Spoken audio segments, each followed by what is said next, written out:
En 2021, à Sérimania, nous avons remporté le prix du public.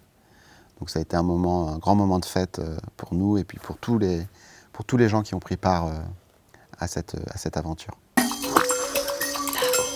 Là-haut. Bien, bonjour, je suis Julien Livti, le scénariste de Germinal. Et nous sommes à Saint-Ouen, dans la Somme, pour une rencontre avec le public. Assez de courber les chines. Assez de crever enterré vivant.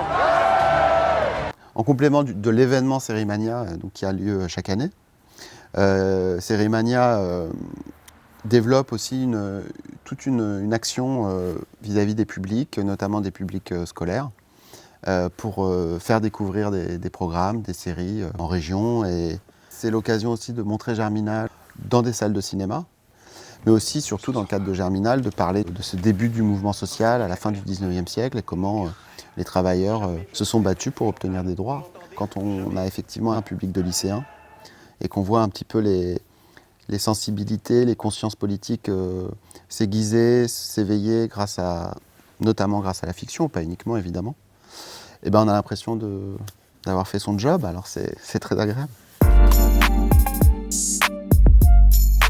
Et je pense que pour tout le monde, ça a été une série de rencontres mémorables, notamment pour les acteurs, puisque c'est une série qui mobilise énormément de figurants.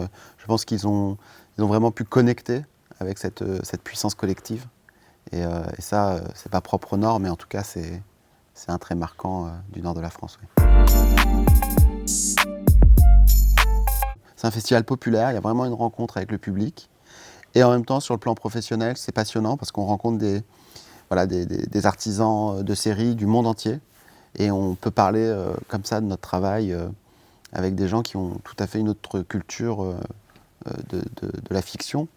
Donc voilà, pour ça, c'est extrêmement enrichissant et gratifiant aussi quand on reçoit les lauriers de ce public-là, évidemment.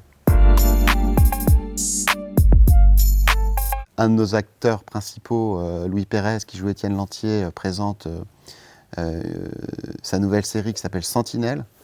Moi, à titre personnel, je présenterai aussi en clôture une série que j'ai coécrite qui s'appelle Oussekine.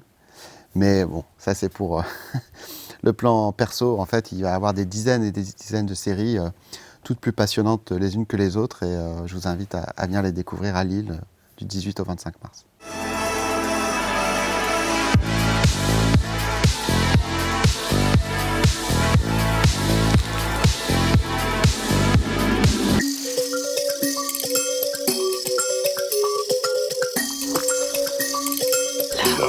Là-haut.